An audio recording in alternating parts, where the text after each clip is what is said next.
వెలిగొండకు చంద్రబాబే అండా దండ.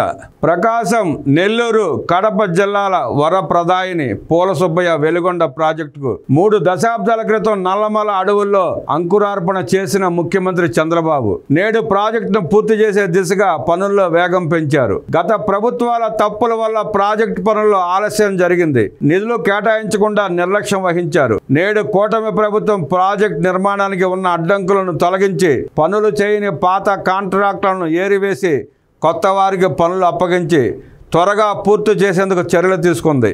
ఇప్పటికే సీఎం చంద్రబాబు వెలిగొండ ప్రాజెక్టుపై సమీక్ష నిర్వహించి పనుల పురోగతిని తెలుసుకున్నారు. త్వరలో ప్రాజెక్టును సందర్శించినట్లు అధికారులకు తెలిపారు. జల వనరుల శాఖ మంత్రి ఇప్పటికే వెలిగొండ ప్రాజెక్టును సందర్శించి పనులు పరిశీలించారు. వెలిగొండ ప్రాజెక్టు పూర్తి కాకుండానే జాతికి అంకితం చేసిన జగన్ రెడ్డి చేష్టలను చూసి రాష్ట్రం ప్రజలంతా నవ్వుకున్నారు. వెలిగొండ నిర్వాసితులకు ₹1 కూడా చెల్లించని వైసీపీ ప్రాజెక్టు పూర్తి చేసినట్టు తప్పుడు ప్రచారం చేసి పరువు పోగొట్టుకుంది. కూటమి ప్రభుత్వం ఈ 11 నెలల్లో ప్రాజెక్టుకు 759 కోట్లు కేటాయించింది. 2026 జూన్ నాటికి వెలిగొండ ఆయకట్టు రైతాంగానికి సాగునీరు అందించేలా నిర్మాణ పనులు జరుగుతున్నాయి. తాజాగా నల్లమల సాగర్ జలాశయంలో నీళ్లు నింపేందుకు వీలుగా వెలిగొండ టన్నేళ్ల నుంచి నీళ్లు తీసుకువెళ్లే కాలువల్లో అవసరమైన పనులు చేసేందుకు ప్రభుత్వం 106.39 కోట్లు విడుదల చేసింది. ప్రాజెక్టు పనులు వేగంగా పూర్తి చేసేలా పాలనామోదం ఇచ్చారు. కృష్ణా జలాలను ప్రకాశం, నెల్లూరు, కడప జిల్లాలకు తరలించాలనే సంకల్పంతో 1996 మార్చి 5న సీఎం చంద్రబాబు పూల సుబ్బయ్య వెలిగొండ ప్రాజెక్టు పనులకు పునాది వేశారు. శ్రీశైలం రిజర్వాయర్ 4 షోర్ కుడిగట్టు ద్వారా గ్రావిటీతో కృష్ణానది నుంచి 43.50 టీఎంసీల వరద జలాలను వినియోగించుకుని ప్రకాశం, నెల్లూరు, కడప జిల్లాల్లో 4.47 లక్షల ఎకరాలకు సాగునీటిని ఉపయోగించనున్నారు.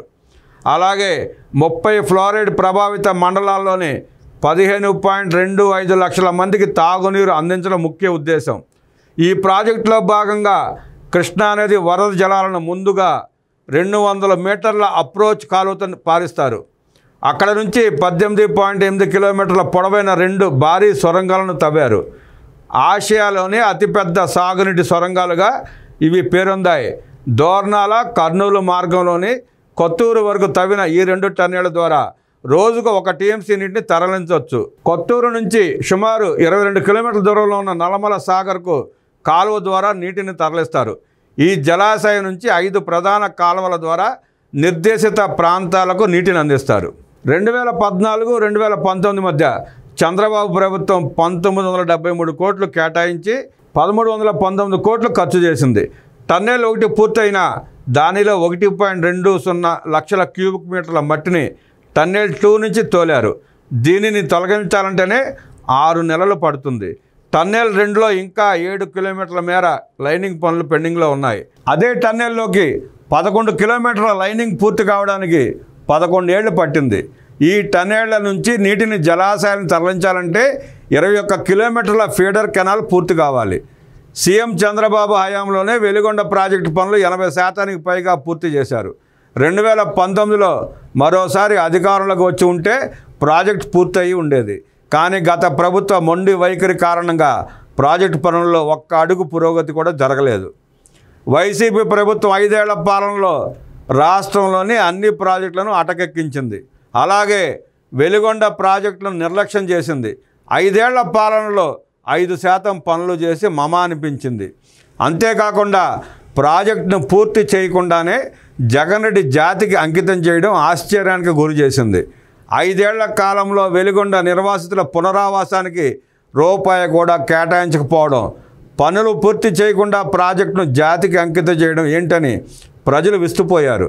వైసీపీ హయాంలో కేవలం 170 కోట్లు మాత్రమే వెలిగొండ ప్రాజెక్టు కోసం ఖర్చు చేస్తే అందులో 50 కోట్ల బిల్లులను జగన్ తన బంధువులైన కడప జిల్లాకు చెందిన కాంట్రాక్టర్లకు చెల్లించారు. చంద్రబాబు హయాంలో 80% పనులు చేస్తే వైసీపీ హయాంలో కేవలం 5% పనులే చేసి ప్రాజెక్టును నిర్లక్ష్యం చేసింది. అలాగే ఆర్ఆర్ ప్యాకేజీ కింద నిర్వాసితులకు 880 కోట్లు ఇవ్వాల్సి ఉండగా ఒక్క రూపాయి కూడా కేటాయించలేదు. ఇలా ఒక్క వెలిగొండ ప్రాజెక్టునే కాకుండా రాష్ట్రంలోని ఇతర ప్రాజెక్టుల నిర్మాణాలను వైసీపీ ప్రభుత్వం నీరుగార్చింది. ఫలితంగా ప్రాజెక్టుల నిర్మాణ వ్యయం వేల కోట్లు పెరిగి ఆ భారమంతా నేడు ప్రజలపై పడింది. ప్రకాశం జిల్లాలోని నల్లమల పర్వత శ్రేణులకు సమాంతరంగా వెలుపుల ఉన్న కొండలను వెలుగొండలు అని పిలుస్తారు. ఈ వెలుగొండ కొండల శ్రేణిలోని సుంకేసుల, గొట్టిపడియ, కాకర్ల వద్ద కొండల మధ్య ఖాళీలను కలుపుతూ గోడల తరహాలో ఆనకట్టలు కట్టడంతో 43.50 టీఎంసీల సామర్థ్యంతో సహజమైన నల్లమల సాగర్ రిజర్వాయర్ ఏర్పాటైంది. ఈ రిజర్వాయర్లో 10.35 టీఎంసీలు డెడ్ స్టోరేజ్ కాగా 38.57 టీఎంసీలను పంటల సాగుకు, 1.57 టీఎంసీలను తాగునీటి కోసం వినియోగిస్తారు. 3.37 టీఎంసీల నీటిని ఆవిరి రూపంలో నష్టపోతామని అంచనా.